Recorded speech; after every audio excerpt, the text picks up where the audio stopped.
은혜와 사랑을 감사드립니다. 오늘 11월의 첫째 주로 우리 하나님을 예배할 수 있는 귀한 은혜와 은총을 저희들에게 허락하여 주심을 진심으로 감사를 드립니다.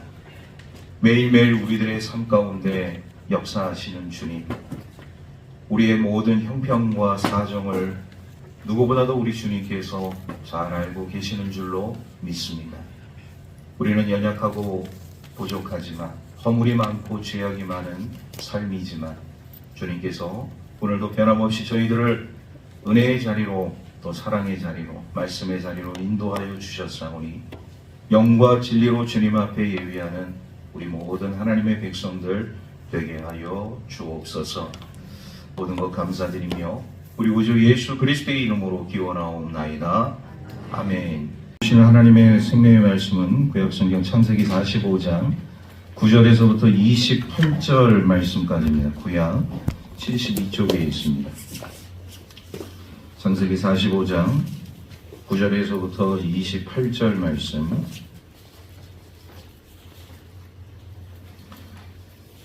말씀을 봉독하겠습니다. 당신들은 속히 아버지께로 올라가서 아뢰기를, 아버지의 아들 요셉의 말에 하나님이 나를 애굽 전국에 주로 세우셨으니 지체 말고 내게로 내려오사 아버지의 아들들과 아버지의 손자들과 아버지의 양과 소와 모든 소유가 고센 땅에 머물며 나와 가깝게 하소서. 흉년이 아직 5해가 있으니 내가 거기서 아버지를 봉양하리이다. 아버지와 아버지의 가족과 아버지께 속한 모든 사람에게 부족함이 없도록 하겠나이다 하더라고 전하소서. 당신들의 눈과 내 아우 베냐민의 눈이 보는 바 당신들에게 이 말을 하는 것은 내 입이라. 당신은 내가 애굽에서 누리는 영화와 당신들이 본 모든 것을 다 내 아버지께 아뢰고 속히 모시고 내려오소서 하며 자기 아우 베냐민의 목을 안고 우니 베냐민도 요셉의 목을 안고 우니라. 요셉이 또 형들과 입맞추며 안고 우니 형들이 그제서야 요셉과 말하니라. 요셉의 형들이 왔다는 소문이 바로의 궁에 들림에 바로와 그의 신하들이 기뻐하고 바로는 요셉에게 이르되 내 형들에게 명령하기를 너희는 이렇게 하여 너희 양식을 싣고 가서 가나안 땅에 이르거든 너희 아버지와 너희 가족을 이끌고 내게로 오라. 내가 너희에게 애굽의 좋은 땅을 주리니 너희가 나라의 기름진 것을 먹으리라. 이제 명령을 받았으니 이렇게 하라. 너희는 애굽 땅에서 수레를 가져다가 너희 자녀와 아내를 태우고 너희 아버지를 모셔오라. 또 너희의 기구를 아끼지 말라. 온 애굽 땅이 좋은 것이 너희 것이니라. 이스라엘의 아들들이 그대로 할세 요셉이 바로의 명령대로 그들에게 수레를 주고 길 양식을 주며 또 그들에게 다 각기 옷 한 벌씩을 주되 베냐민에게는 은 300과 옷 5벌을 주고 그가 또 이와 같이 그 아버지에게 보내되 순하기 10필에 애굽의 아름다운 물품을 실리고 암나기 10필에는 아버지에게 길에서 드릴 곡식과 떡과 양식을 실리고 이에 형들을 돌려보내매 그들에게 이르되 당신들은 길에서 다투지 말라 하였더라. 그들이 애굽에서 올라와 가나안 땅으로 들어가서 아버지 야곱에게 이르러 알려 이르되 요셉이 지금까지 살아있어 애굽 땅 총리가 되었더이다. 야곱이 그들의 말을 믿지 못하여 어리둥절하더니 그들이 또 요셉이 자기들에게 부탁한 모든 말로 그에게 말하매 그들의 아버지 야곱은 요셉이 자기를 태우려고 보낸 수레를 보고서야 기운이 소생한지라. 이스라엘이 이르되 조카도다. 내 아들 요셉이 지금까지 살아 있으니 내가 죽기 전에 가서 그를 보리라 하니라. 아멘.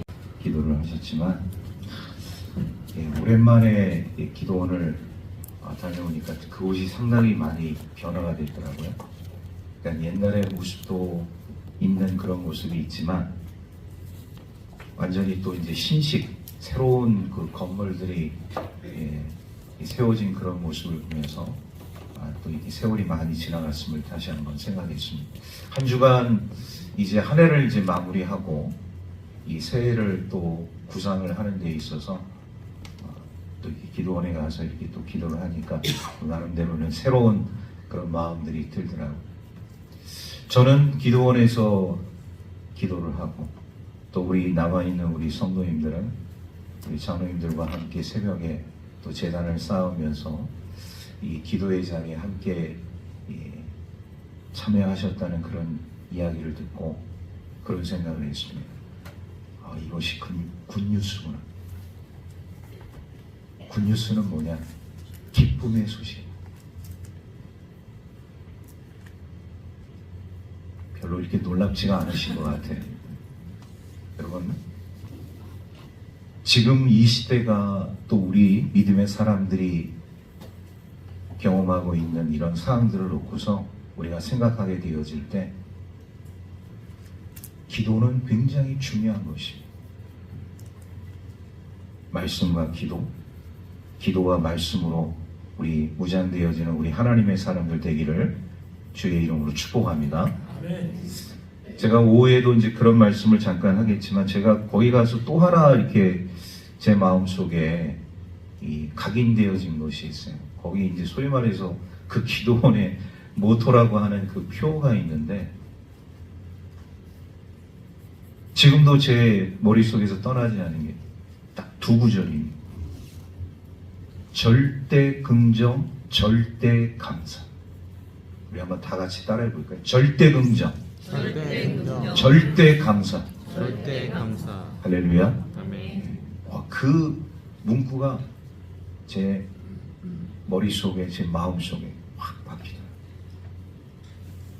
절대 긍정, 절대 감사. 할렐루야. 우리 하나님의 사람들이 이 어둡고 참 어지러운 세상을 살아가게 되어질 때 왜 우리가 절대 긍정적인 삶을 살아야 되는지, 왜 우리가 절대 감사하는 삶을 살아야 하는지, 우리 믿음의 사람들의 삶 가운데 우리 하나님께서 말씀하시는 그 놀라운 은혜를 우리 함께 느낄 수 있기를 간절히 소망합니다. 자, 오늘 말씀으로 돌아가서요. 굿뉴스가 또 있습니다. 요셉이 살았다는, 요셉이 살아있다는, 이제 요셉이 자신의 정체를 자신의 형제들에게 밝히는 그런 모습을 우리가 보게 되어져.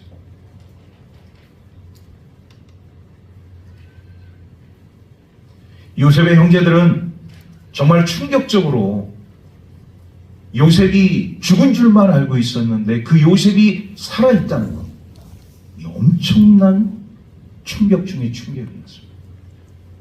그런데 그 충격이 가시기도 전에 자신들의 눈앞에 서 있는 그 죽은 줄로 알았던 동생 요셉이 애굽의 총리가 되어져 있었다는 그 사실, 이것이 또 하나의 충격으로 요셉의 형제들에게 다가왔다는 거예요.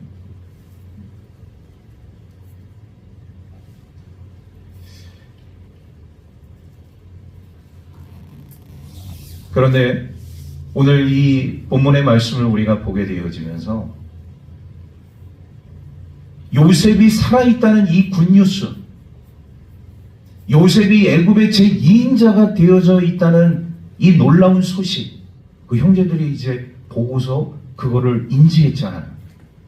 자, 그런데 여기서만 그들이 멈춰 있어서는 안 된다는 것을 우리가 이 말씀을 통해서 우리가 깨닫게 되어집니다.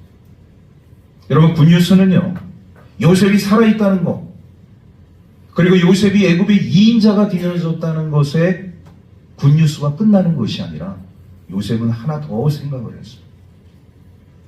무슨 생각을 했느냐? 자신의 그런 정체를 형제들에게 알리는 그 감격과 기쁨도 참으로 반갑고 너무나도 좋은 일이었지만 지금 시시각각으로 다가오고 있는 이 엄청난 대재앙, 지금 그 하나님께서 요셉에게 꿈으로 말씀해 주셨고 이제 2년째 그 지금 대재앙이 진행이 되고 있는데 거기서 끝나는 것이 아니라 대재앙이 무려 5년 정도 더 지속되어질 것이라는 그 두려운 마음에 요셉은 형제들에게요, 그런 것을 알리는 것이죠. 내가 왜 이곳에 오게 되었느냐? 하나님께서 우리 가족과 전 세계 사람들을 살리기 위해서 나를 이곳에 보내어서 준비함과 동시에 남아있는 이 대재앙 5년의 이 시간들을 우리가 어떻게 해야 할 것인가에 대해서 특별히 요셉의 가족들이죠. 가나안 땅에 지금도 머물고 있는 아버지의 그 가족, 그 아버지의 가족들을 이제 이 애국으로 모시고 오는 이 일에 우리 형님들이 빨리 가서 이 소식을 알려드리십시오. 그리고 되도록이면 아버지를 그 가족을 다 모시고 이 애국 땅으로 내려오십시오. 라는 것을 지금 알고 있는 요셉의 모습을 우리가 보게 되어지. 자, 오늘 말씀 우리 9절에서부터 11절 말씀 우리 연이어서 이 세 절의 말씀을 같이 읽도록 하겠습니다. 시작. 당신들은 속히 아버지께로 올라가서 아뢰기를 아버지의 아들 요셉의 말에 하나님이 나를 애굽 전국의 주로 세우셨으니 지체 말고 내게로 내려오사 아버지의 아들들과 아버지의 손자들과 아버지의 양과 소와 모든 소유가 고센 땅에 머물며 나와 가깝게 하소서. 흉년이 아직 5해가 있으니 내가 거기서 아버지를 공양하리이다. 아버지와 아버지의 가족과 아버지께 속한 모든 사람에게 부족함이 없도록 하겠나이다 하더라고 전하소서. 제가 말씀드린 내용이 이 9절에서부터 11절 말씀 가운데 놓여져 있습니다. 여기서 우리는요, 요셉의 형제들의 관심사와 요셉의 관심사가 전혀 다르다는 것을 우리가 보게 되었죠. 요셉의 형제들은 충격, 당황 그 자체였습니다. 야, 죽은 줄 알았던 우리 동생 요셉이 살아있어? 그런데 그가 살아있는 것도 정말 놀라운 일인데 애굽의 2인자 총리가 되어져 있어? 여기서 벗어나지 못한. 야, 우리가 정말 20여 년 전에 22년 전에 이런 끔찍한 일들을 우리 동생 요셉에게 행하였는데, 야, 그가 죽은 줄 알았는데 살아있고 그가 애굽의 2인자 총리가 되어 있어. 여기서만 계속 생각이 맴맴맴 도는, 벗어나지 못해요. 그런데 요셉은 생각이 달랐습니다. 관심사가 달라요. 지난날의 그런 아픔과 지난날의 어떤 그 충격적인 그런 모습을, 그런 삶을 형제들에게 얘기한 것이 아니라 지금 당장 형제들에게 이야기하고 있는 내용이 뭐냐? 대재앙이 아직 5년 남아있는데 형님들은 빨리 가나안 땅에 돌아와서 아버지의 가족들 다 모시고 이 애굽 땅으로 내려올 수 있도록 형님들이 말씀을 전해 주십시오. 이 요셉과 요셉의 형제들의 관심사가 전혀 다르다는 것을 우리가 깨닫게 되어집니다. 여러분, 오늘 우리 그리스도인들이 삶을 살아가면서요, 세상에서 오늘 우리 그리스도인들이 삶 속에서 그런 생각들을 할 수가 있습니다. 뭐 세상에서 그냥 뭐 대충 사는 것이지, 그냥 주어진 한 날의 삶 그냥 살아가는 것이지, 이렇게 우리가 생각할 때가 있잖아요. 이렇게 살다가 그냥 죽으면 그만이지, 이런 생각들을 대다수 세상 사람들이 가지고 있고, 우리 일부 그리스도인들도 그런 생각을 갖고 있는 우리 그리스도인들이 있어요. 그냥 우리는 이 세상에 살다가 그냥 예수 잘 믿고 죽으면 그냥 거기서 끝나는 거야. 아닙니다. 오늘 우리 그리스도인들이 놓쳐서야 할 중요한 문제가 있다는 것이죠. 여러분, 히브리서 9장 27절 말씀을 보게 되어지면 죽는 것은 사람에게 정하신 것이요 그 후에는 심판이 있으리니. 히브리 기자는 오늘 우리에게 그렇게 말씀을 하고 있어요. 뭘 얘기하고 있습니까? 죽는 것에서 끝나는 것이 아니라 죽음 뒤에 심판이 있다. 세상 사람들은 그렇습니다. 죽으면 인생 끝이지, 천국이 지옥이 어디에 있어? 그런데 성경은 오늘 우리에게 말씀하고 있습니다. 죽는 것은 사람에게 정하신 것이요 그 후에는 심판이 있으니. 여러분, 심판이 있다는 것은 무엇입니까? 천국과 지옥으로 나뉘어진다. 오늘 우리 하나님의 사람들이 삶을 살아가게 되어질 때 우리가 왜 예수를 믿어야 되느냐? 여기서 또한 우리가 중요한 또 우리 신앙의 문제에 접근하게 되어진, 여러분, 죽음, 사람이 이길 만한 또 이겼던 사람이 없어요. 죽음을 극복한 사람이 없어요. 이 세상에 어떤 영웅 호걸도, 이 세상에 어떤 뛰어난 지도자, 뛰어난 능력자, 이 모든 사람들도 죽음을 극복하고 이긴 사람이 없어요. 그런데 유일하신 한 분, 죽음을 이기고 죽음을 극복하고 그 죽음에서 다시 살아나신 유일하신 한 분이 계십니다. 누구일까요? 예수 그리스도. 할렐루야. 그분만이 죽음을 이기시고 부활하셔서 전능하신 하나님의 아들로서 오늘 우리에게 다가오고 있다는 사실입니다. 오늘 우리 그리스도인들은 절대로 이 사실을 잊어서는 안 돼요. 여러분, 지금 요셉과 요셉의 형들의 관심사가 제가 다르다고 말씀을 드렸습니다. 오로지 요셉의 형제들의 관심사, 야, 우리가 죽은 줄 알았던 그 요셉이 살아있어. 근데 그가 애굽의 제2인자 총리가 되었어. 여기서 끝. 그런데 요셉은 그게 아니라, 왜 내가 여기까지 보내진 그 이유, 그 목적, 그 삶의 자리가, 하나님께서 우리 가족과 세계 모든 사람들을 살리시기 위해서 나를 먼저 이곳에 보내셨고 나를 통하여서 준비시켜 주셨다는 그 놀라운 그 구원의 은총을 형제들에게 알림과 동시에 형제들에게 5년 대재앙이 아직도 남아있으니 빨리 아버지 집에 가서 아버지의 모든 식솔들을 모시고 이곳으로 내려오십시오. 전하여 주십시오. 이렇게 이야기하고 있는 요셉의 모습을 우리가 보게 되어져. 여러분, 오늘 우리 그리스도인들은요, 이 세상을 살다가 그냥 죽으면 끝나는 것으로 생각해서는 죽음 후에는 심판이 반드시 있다는 것을 우리가 기억하면서 우리 죽음을 극복하고 모든 사망 권세를 이기고 부활하신 우리 주님을 찬양하며 영광 돌리는 저와 여러분들의 삶이 되기를 주의 이름으로 축복합니다. 여러분, 형제들은요, 제가 처음에도 말씀드렸다시피 그 생각에서 벗어나지 못하는, 정말 저 사람이 우리가 그 22년 전에 그렇게 모질게 굴었던 형제 요셉이 맞는가? 그것도 모자라서 그 요셉이 지금 애굽의 2인자가 되었다는 그 사실이 정말로 맞는 일인가? 여기서 벗어나지 못해요.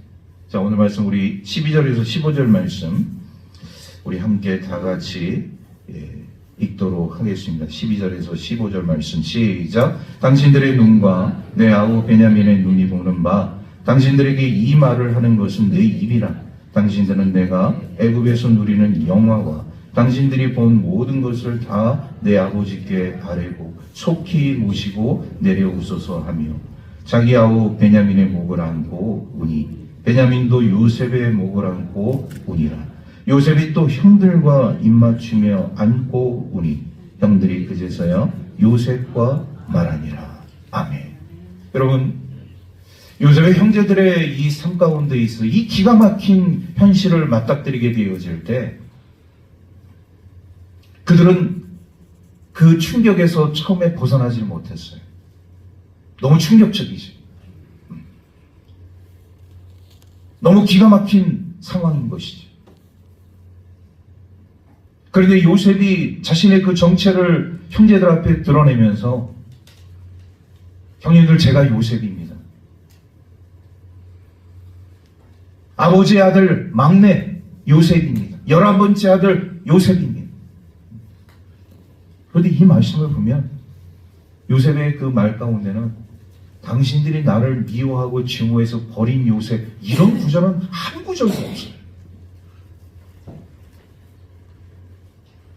요셉의 마음속에 이 형제들과 정말로 이런 기가 막힌 만남을 갖게 되어지면서 그 요셉의 그 마음이, 우리도 지난 시간에 함께 살펴봤지만 유다라는 그 형의 그 신앙 고백을 통하여서 이제 형제들이 과거의 형제들이 아니구나. 지난날에 나를 못 살게 굴고 나를 미워하고 나를 증오하고 나를 싫어했던 그 형제들이 아니구나. 진심으로 그 과거의 일을 뉘우치고 그 베냐민이 인질로 잡히고 당신들은 다 돌아가도 좋습니다라는 그 말을 애굽의 2인자 총리 되는 요셉의 말을 통하여서 듣게 되었을 때, 아닙니다 총리님, 우리는 절대로 우리 막내 베냐민을, 우리 형제 베냐민을 놓고 우리만 돌아갈 수 없습니다. 제가 차라리 담보가 되겠으니 저를 인질로 잡고 제 아우 동생 베냐민을 보내주십시오. 이런 믿음의 고백을 듣고서야 요셉의 마음이 눈 녹듯이 다 녹았다. 그리고 자신의 정체를 밝히면서 그 형제들 앞에 서 있는 이 요셉,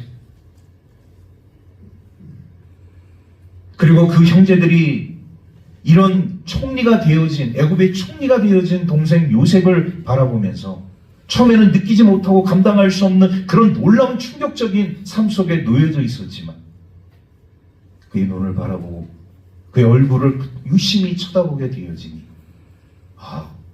22년 전에 우리의 동생 요셉이 맞더라는 것이.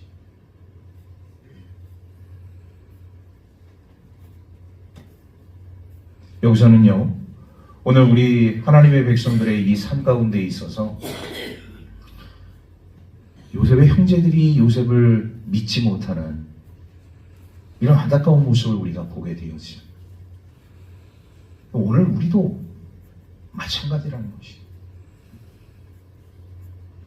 이런 기가 막힌 상황 가운데 놓여지게 되어지면 오늘 우리 하나님의 사람들의 삶 가운데도 분명히 내 형제고 내 혈육이고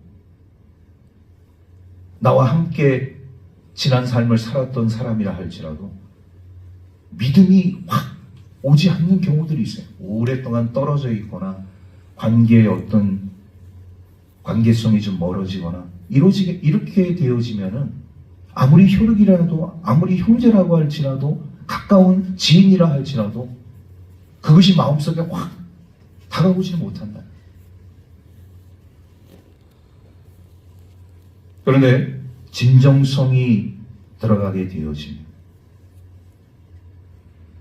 지난날의 그 모든 불신과 아픔과 상처와 이런 미움과 증오들이 다 사라지게 되어집니다. 그 가운데 진정성이 들어가게 되어지면 이런 의심이 사라지게 되어지고 확신으로 찾아오게 돼요.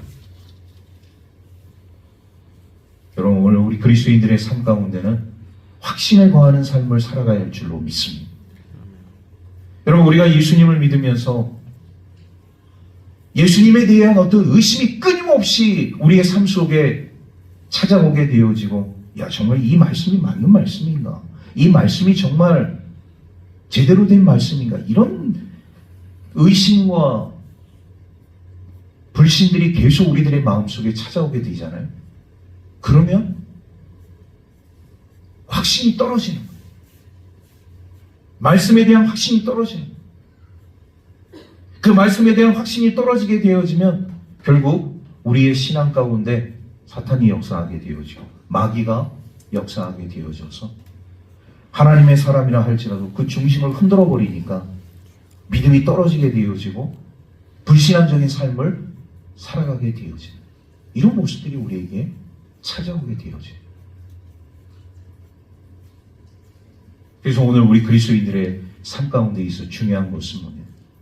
이런 의심과 이런 불신들이 우리 안에서 살아 역사하지 않도록 늘 우리 주님이 우리의 삶 속에 찾아오셔서 나를 다스려 주시고 나를 통치해 주시고 나와 함께 해 주신다는 이런 믿음의 확신을 가지고 삶을 살아가게 되어질 때 우리는 온전한 하나님의 자녀로서의 삶을 살아가게 될 줄로 믿습니다. 자, 이 형제들과의 그 의심과 불신이 한순간에 사라지게 되어졌습니다. 서로 부둥켜 안고 지난날의 그 모든 것들을 생각하면서 눈물을 흘립니다. 요셉이 먼저 통곡했잖아요. 형제들을 만나기 전에 조용한 방에 가서 먼저 통곡하고 그 감정을 억누르고 있었던 그런 모습들이 요셉의 마음속에 있었는데, 이제는 형제들의 마음을 확인한 요셉의 그 삶 가운데 이제는 자신의 정체성을 드러내고 지난날의 그 진짜 형제, 그 끈끈한 혈계를 함께 느끼면서 베냐민과 다른 형제들과 포옹하면서 부둥켜 안고 감격의 눈물을 흘리는 요셉과 형제들의 모습을 우리가 보게 되어집니다. 자, 이런 상황이 이제 지나가면서요, 애굽 바로의 궁에 그 소식이 전해집니다. 여러분, 바로라는 사람 어떻게 보면 애굽의 권력자 아니겠어요? 제1의 권력자. 그런데 그 바로의 궁에 요셉의 그 형제들이 찾아왔다는, 그리고 그 감격적인 만남을 가지고 있다는 소식이 들려지게 되었습니다. 자, 오늘 말씀 우리 함께 16절에서부터 18절 말씀 다 같이 읽도록 하겠습니다. 시작. 요셉의 형들이 왔다는 소문이 바로의 궁에 들림에 바로와 그의 신하들이 기뻐하고, 바로는 요셉에게 이르되 내 형들에게 명령하기를 너희는 이렇게 하여 너희 양식을 싣고 가서 가나안 땅에 이르거든 너희 아버지와 너희 가족을 이끌고 내게로 오라.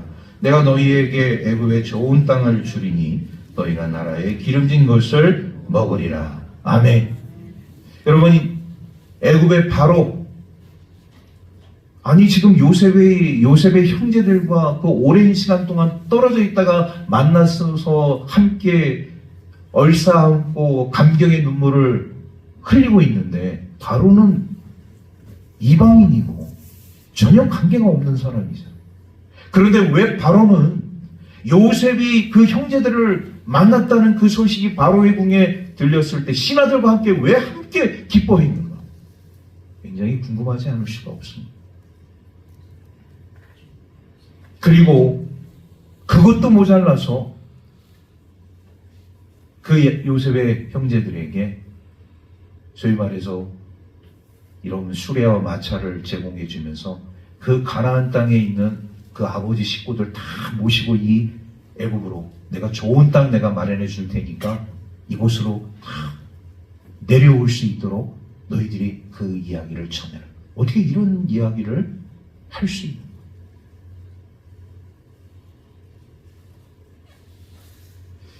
우리는 여기서요, 두 가지 이유를 찾아볼 수 있을 것 같아요. 하나는, 바로는 이 요셉에 대해서 엄청나게 고마운 마음을 가지고 있었다. 왜 고마운 마음을 가지고 있었느냐? 굶주려 죽을 수밖에 없는 백성들을 요셉이라는 사람이 지혜를 통하여서 그 굶주림에서 벗어날 수 있도록 자신들을 구원해 주었기 때문에 그 엄청난 고마움, 어떻게 보면 생명의 은인이잖아요. 요셉은 생명의 은인이에요.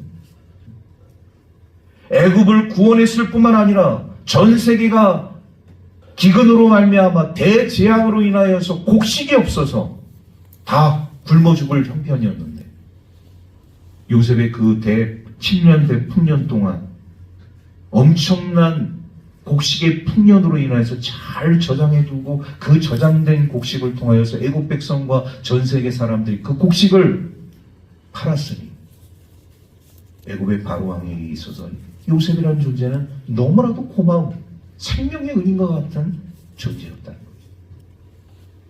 그래서 이렇게 기뻐하고 그 가족들을 지금 애굽으로 초청하고 있는 모습을 우리가 보게 되어요. 또 다른 하나는 뭐냐?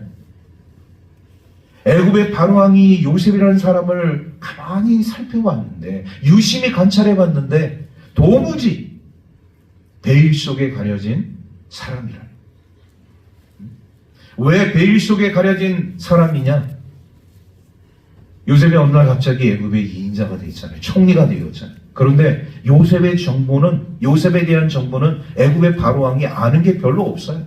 그냥 보디발의 그 장군의 집에서 종으로서, 가정 총무로서 있다가 억울하게 누명 쓰고 감옥에 2년 들어가 있다가 자신이 꿈꾼 그 꿈을 통하여서 잘 해석해 줌으로 인해서 갑자기 혜성과 같이 등장해서 애굽의 총리가 되어진 그 사실밖에 모르는, 애굽이 어떠한 삶을 살아왔고 어디서부터 온 사람이고 어떠한 인생을 살았고 왜 이 요셉이라는 사람의 삶 가운데는 이런 외로움과 쓸쓸함과 고독함이 항상 끊임없이 그의 삶 가운데 있었는가를 알 수가 없었다는 거예요. 바로왕의 배려로 요셉은 애굽에서 결혼했습니다. 자녀들도 2명씩이나 낳았어요. 그럼 그 결혼과 동시에 가정을 이뤘으면 그 외로움과 쓸쓸함과 고독함, 그 공허함이 어느 정도 사라질 줄 알았는데 근데 항상 그 얼굴에 수심이 가는 거예요. 그 이유가 뭔가 했더니 오늘 이 요셉과 그 형제들이 만나는 그 장면, 그 모습을 바라보면서 요셉이 지금까지 그 얼굴에 수심이 가득했던 이유가 바로 이 이유였구나. 가족과의 관계가 정리가 되지 않았기 때문에, 그 가족과의 관계가 해결되지 않았기 때문에 항상 요셉의 얼굴 속에는 이런 수심이 가득하고 근심이 가득했구나. 그제서야 바로왕이 알게 되었다. 그래서 바로왕은요, 이렇게 요셉과 형제들이 이렇게 기쁨의 만남을 가진다는 그 소식을 듣고 정말 자기가 이런 상황 속에 놓여져 있는 것처럼 자신의 신하들과 함께 기뻐하고 축하하는 이런 모습을 보여주고 있다. 그리고 아마 바로의 마음 가운데는 요셉이 정말 더 앞으로도 행복하고 더 기쁘게 살아가기를 바라는 마음이 있었을 겁니다. 그러니까 그 요셉의 형제들에게 말이죠, 아직도 그 가나안 땅에 남아있는 아버지와 그 식솔들을 다 애굽 땅으로 지금 초청하고 있는 모습을 우리가 보지 않습니다. 우리는 이 모습을 보면서요, 구약시대의 야곱의 집이 하나님의 교회였다는 것을 우리가 보게 되었죠. 할렐루야. 왜 구약시대의 야곱의 집이 하나님의 교회였는가? 여러분, 야곱의 집 가운데서 이루어지는 그 모든 모습들을 우리가 바라보면서 그 야곱의 집에서 우리 하나님을 향한 경배와 찬양, 예배, 그리고 성도들과의 아름다운 교제, 만남, 그런 축복, 은혜, 사랑이 야곱의 집 가운데 있었다는 거예요. 그런데 어느 한순간 그것이 깨져버린 거예요. 요셉이 사라진 그 순간부터 우리 하나님의 교회가 아픔을 겪게 되어지고 상처를 입게 되어지고 그 아픔과 상처에서 헤어나오지 못하고 항상 마음속에, 야곱의 마음속에 그 잃어버린 아들에 대한, 사라진 아들에 대한 그 근심과 걱정이 떠나가지 않아요. 그런데 오늘 이 요셉과 그 형제들이 함께 이렇게 만나는 그 장면들을 보면서 하나님의 교회는 회복되어지고, 하나님의 교회는 사랑과 진리, 은혜 가운데서 충만하게 되어질 때 온전한 하나님의 교회의 모습이 이루어진다는 것을 우리가 보게 되어집니다. 여러분, 우리 하나님의 교회는요, 세상 가운데서 하나님의 교회로서의 역할을 잘 감당해야 할 줄로 믿습니다. 하나님의 교회가 부흥하고 하나님의 교회가 축복을 받잖아요. 세상 사람들도 그 하나님의 교회의 영향을 받는 거예요. 오늘 이 바로의 바로의 삶을 우리가 보더라도 요셉 믿는 사람, 정말 온전한 믿음과 신앙 가운데 서 있는 한 사람으로 인하여서 이방인이었지만, 이방 나라였지만 그 이방 왕이, 이방 나라가 축복을 받죠. 우리 하나님의 교회가 이 땅 가운데서 온전해지고 믿음의 삶을 회복하게 되어지고 우리 하나님을 경배하고 찬양하고 영광 돌리는 그런 하나님의 교회가 왕성하게 되어지잖아요. 그러면 이 세상도 동일한 그런 은총을, 축복을 누리게 되는 줄로 믿습니다. 어느 한 목사님이 영국에 가서 겪었던 일을 글로서 이렇게 기록을 했어요. 한국에서 목회를 하다가 그 영국에서 또 한국에 있는 목사님들을 초청하는 그런 문서를 보고서 영국행 비행기를 탔습니다. 여러분에게 질문합니다. 영국은 선진국입니까? 후진국입니까? 선진국이죠. 그런데 그 영국에서 이제 그 초청을 받고 한국에서 이제 영국으로 간 목사님이 다 공항에 내리니까 영국에 있는 목사님들이 다 환영을 나온 거예요. 그러면서 그 이제 그 목사님과 함께 이제 숙소로 이동을 하면서 또 식사를 하면서 우리 한국 교회의 그 부흥에 대한 그 놀라운 그 기쁨과 그 환희를 함께 이제 나누었다는 것이죠. 이렇게 단시간 내에 한국 교회가 이렇게 놀라운 부흥과 성장을 이룬 거에 대해서 영국에 있는 목사님들도 놀라워할 뿐만 아니라 함께 기뻐하고 해요.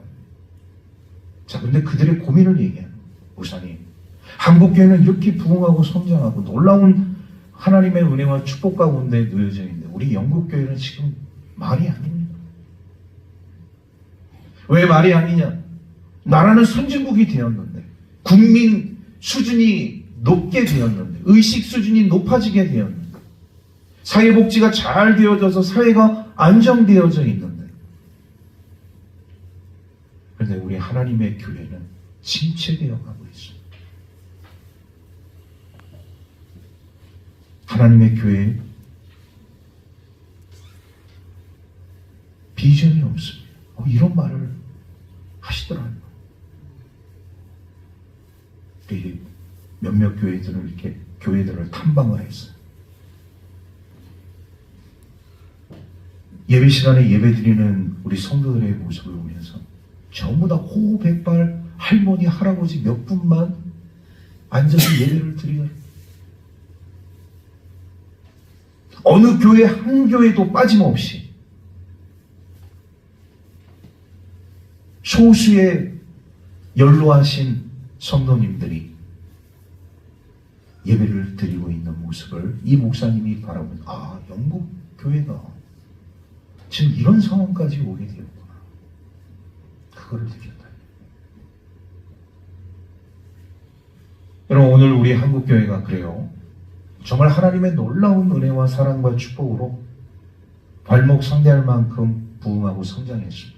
자, 그런데 오늘 우리 한국교회의 모습을 우리가 좀 잘 성찰을 좀 해봐야 돼요. 과거에 그런 우리 하나님의 놀라운 축복과 은혜와 사랑이 있었는데 계급장과 훈장을 자랑하는 그런 교회들이 늘어나고 있다.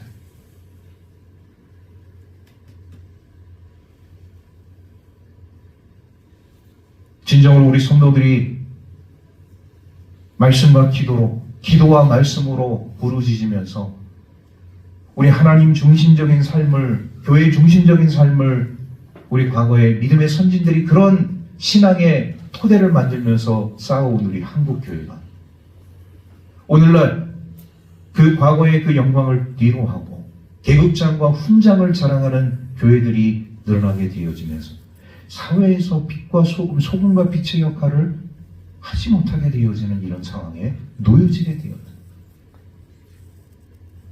교회의 성장과 우리 한국 사회의 성장은 비례했습니다. 그런데요, 지금은 자신할 수가 없어요. 우리 한국 교회가 지금 어떤 길로 가느냐에 따라서 우리 대한민국의 미래가 흥할 수도 있고 망할 수도 있다는 이런 안타까운 상황에 우리가 놓여져 있다. 저는 구약의 야곱의 집이 교회라고 말씀을 드렸습니다. 하나님의 교회는 하나님의 진리의 말씀으로 든든히 서나갈 뿐만 아니라 회복되어지는, 치유되어지는 그 안에서 우리 성도들과의 아름다운 교제와 그런 헌신과 봉사와 충성을 통하여서 든든히 세워지는 하나님의 교회가 되어지는 그 교회가 하나님의 축복을 전하는 교회, 사회의 빛이 되어지고 소금이 되어지는 교회라는 것을 우리가 이 말씀을 통해서 보게 되는 거예요. 저는 우리 해안중앙교회가 온전히 주님 안에서 회복되어지고 그리고 부흥하는 주님의 교회가 되기를 제 이름으로 축원합니다. 우리 믿음의 성도들이 진리의 말씀으로 기도함으로 무장되어지고 하나님의 전신갑주를 취하고서 이런 의의 병기들이 되어지는 한 우리 해안중앙교회는 소망이 있는 거예요. 미래가 있는 거예요. 비전이 있는 줄로 믿습니다. 여러분, 절대로 부정적인 생각, 절대로 안 된다는 생각, 그거를 우리 안에 묶어두는 것이 아니라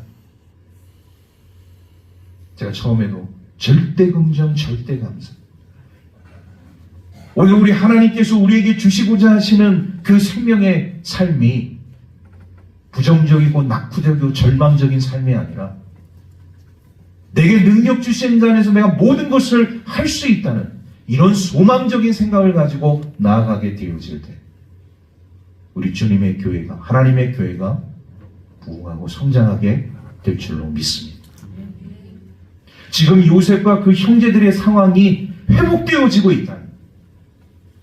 전에는 갈기갈기 다 찢어지고 아픔과 상처로 인하여서 소망이 없는 그런 삶이었는데 이제 연합과 일치를 통하여서 그들이 온전히 주님 안에서 복음 안에서 성령 안에서 하나 되어지는 모습이 나타나고 있다는 사실이에요. 그 형제들이 이제 이 소식을, 이 구원의 기쁜 소식을 아버지에게 전하게 되어집니다. 지금 아버지는요, 그 애굽으로 내려간 그 형제들이 이제나 어제나 언제 돌아올까? 오매불망 노심초사 기다리고 있어요. 자, 오늘 말씀 우리 25절에서 27절 말씀 우리 함께 다 같이 보도록 하겠습니다. 25절에서 27절 연이어서 읽겠습니다. 시작. 그들이 애굽에서 올라와 가나안 땅으로 들어가서 아버지 야곱에게 이르러 알리어 이르되 요셉이 지금까지 살아있어 애굽 땅 총리가 되었더이다. 야곱이 그들의 말을 믿지 못하여 어리둥절하더니 그들이 또 요셉이 자기들에게 부탁한 모든 말로 그에게 말하며 그들의 아버지 야곱은 요셉이 자기를 태우려고 보낸 수레를 보고서야 기운이 소생한지라. 아멘. 여러분 보십시오. 동일한 현상이 또 나타나게 되잖아요. 그 형제 아들들이 이제 고향 땅으로 가서 아버지 놀라운 소식 전해드리겠습니다. 정말 우리가 죽은 줄로 알았던 아버지의 11번째 아들 요셉이 지금 살아있을 뿐만 아니라 애굽의 제2인자 총리가 되어져서 이런 기가 막힌 일을 우리가 겪었습니다. 그 소식을 아버지 야곱에게 알리는 거예요. 아버지 야곱이 말이죠. 이 아들들의 이야기를 듣고 오늘 말씀처럼 어리둥절해 당황한 거예요. 또 충격을 받은 거예요. 믿지를 못하는 거죠. 얘들이 지금 무슨 소리를 하는 거냐. 지금 11번째 아들 요셉은 과거 22년 전에 죽은 아들인데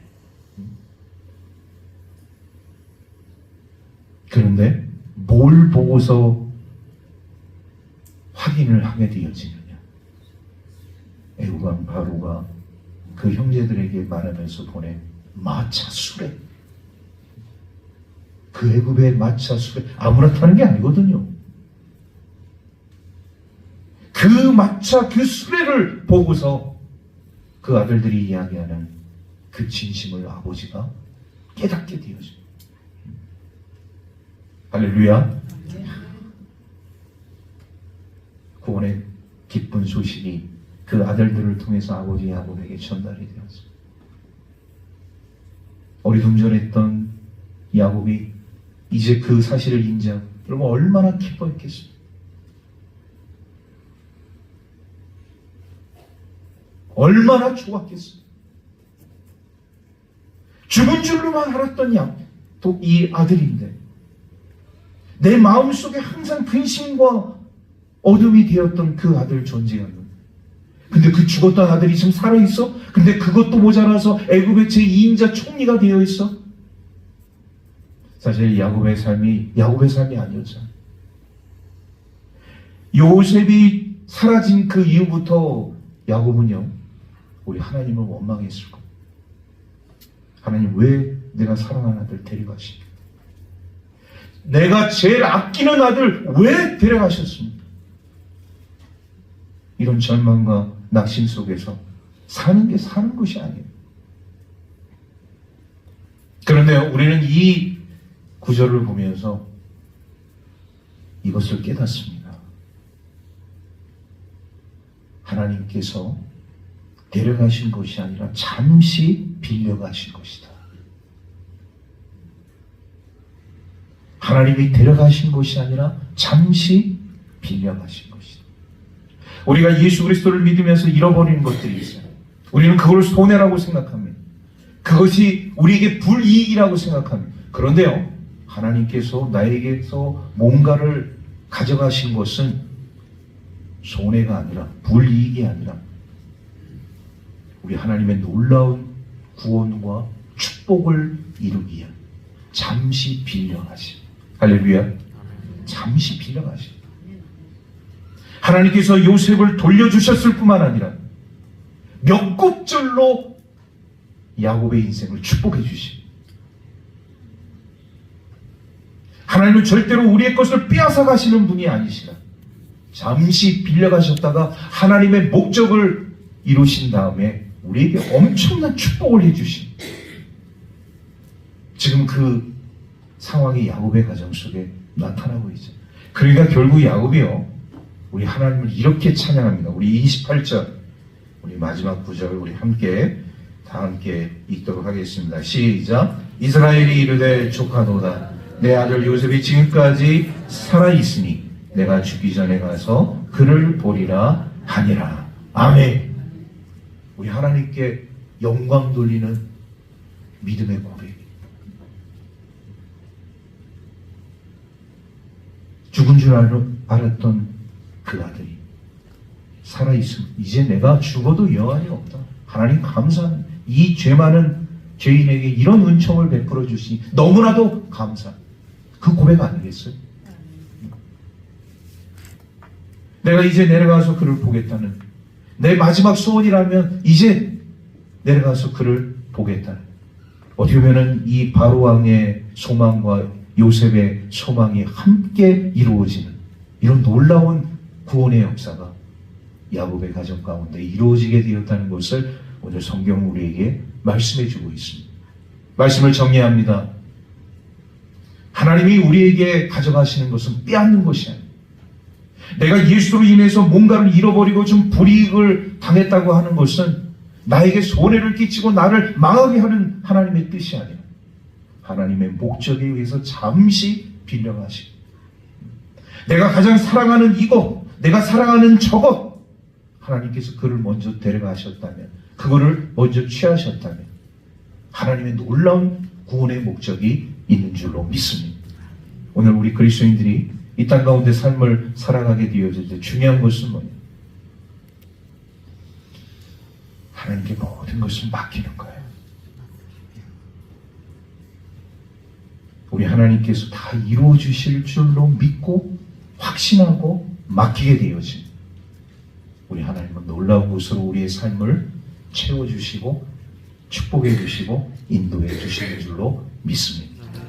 이 살아계신 하나님을 영원토록 찬양하는 저와 여러분들의 삶이 되기를 주의 이름으로 축복합니다. 기도하겠습니다. 하나님 감사합니다.